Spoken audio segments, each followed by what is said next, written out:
O Evangelho segundo Mateus, capítulo 14, Almeida Revista Atualizada 1993. Por aquele tempo, ouviu o tetrarca Herodes a fama de Jesus. E disse aos que o serviam: Este é João Batista, ele ressuscitou dos mortos, e por isso nele operam forças miraculosas. Porque Herodes, havendo prendido e atado a João, o metera no cárcere, por causa de Herodias, mulher de Filipe, seu irmão. Pois João lhe dizia: E não te é lícito possuí-la. E querendo matá-lo, temia o povo, porque o tinham como profeta.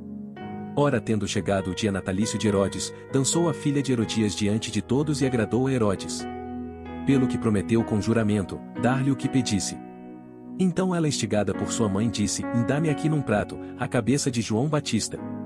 Entristeceu-se o rei, mas por causa do juramento e dos que estavam com ele à mesa, determinou que lhe a dessem. E deu ordens e decapitou a João no cárcere. Foi trazida a cabeça num prato e dada à jovem, que a levou à sua mãe. Então vieram os seus discípulos, levaram o corpo e o sepultaram, depois, foram e o anunciaram a Jesus. A primeira multiplicação de pães e peixes. Jesus, ouvindo isto, retirou-se dali num barco, para um lugar deserto, à parte, sabendo as multidões vieram das cidades seguindo-o por terra. Desembarcando, viu Jesus uma grande multidão, compadeceu-se dela e curou os seus enfermos. Ao cair da tarde, vieram os discípulos a Jesus e lhe disseram: O lugar é deserto e vai adiantada a hora, despede pois as multidões para que indo pelas aldeias, comprem para si o que comer. Jesus porém lhes disse: E não precisam retirar-se, dai-lhes vós mesmos de comer. Mas eles responderam: E não temos aqui senão 5 pães e 2 peixes. Então ele disse: Trazei-mos. E tendo mandado que a multidão se assentasse sobre a relva, tomando os 5 pães e os 2 peixes, erguendo os olhos ao céu, os abençoou. Depois, tendo partido os pães, deu-os aos discípulos, e estes, às multidões. Todos comeram e se fartaram, e dos pedaços que sobejaram recolheram ainda 12 cestos cheios. E os que comeram foram cerca de 5.000 homens, além de mulheres e crianças. Jesus anda por sobre o mar. Logo a seguir, compeliu Jesus os discípulos a embarcar e passar adiante dele para o outro lado, enquanto ele despedia as multidões.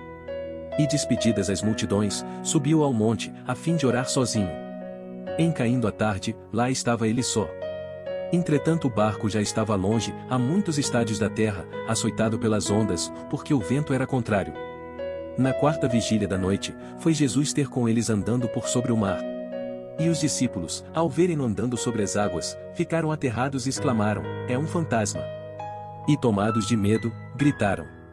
Mas Jesus imediatamente lhes disse: Tende bom ânimo. Sou eu, não temais. Respondendo-lhe Pedro disse: Se és tu, Senhor, manda-me ir ter contigo por sobre as águas. E ele disse: Vem. E Pedro, descendo do barco, andou por sobre as águas e foi ter com Jesus. Reparando porém na força do vento, teve medo, e começando a submergir, gritou: Salva-me, Senhor. E prontamente, Jesus, estendendo a mão, tomou-o e lhe disse: Homem de pequena fé, por que duvidaste? Subindo ambos para o barco, cessou o vento. E os que estavam no barco o adoraram, dizendo: Verdadeiramente és filho de Deus. Jesus em Genezaré. Então, estando já no outro lado, chegaram à terra em Genezaré. Reconhecendo os homens daquela terra, mandaram avisar a toda a circunvizinhança e trouxeram-lhe todos os enfermos. E lhe rogavam que ao menos pudessem tocar na orla da sua veste. E todos os que tocaram ficaram sãos. Encontramos muitos ensinamentos neste texto de hoje. A falta de fé é um deles. Permita-me dizer a você, o medo cria fantasias e fantasmas. Fantasmas não existem, mas, uma vez que nós os criamos, eles passam a existir. E todos os fantasmas criam assombros e nós os tememos. Sabemos que quando o medo se apodera de qualquer um de nós, ele vai afogando e suprimindo a nossa fé. Jesus estava se aproximando de seus discípulos no mar, porque eles ficaram com medo e apavorados. Jesus os acalmou, Pedro começou a andar, ir ao encontro do Senhor, mas quando o vento veio de forma mais forte e intensa, ele começou a temer, tremer e sucumbir, e a consequência do medo fez com que ele afundasse nas águas. Porque muitos ventos contrários vêm contra nós, e quando estes ventos levantam ondas, não devemos olhar o tamanho delas. As ondas exemplificam os problemas, o medo, a falta de fé. Devemos ter um alvo, Jesus Cristo, que é maior que muitas ondas.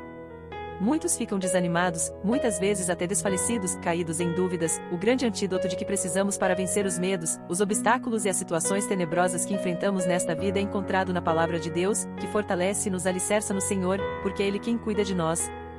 Creia e coloque no Senhor a sua confiança, sua fé e esperança, e não iremos desanimar diante das tempestades da vida. Inscreva-se. Compartilhe com amigos e familiares, vamos compartilhar a palavra de Deus para muitas vidas.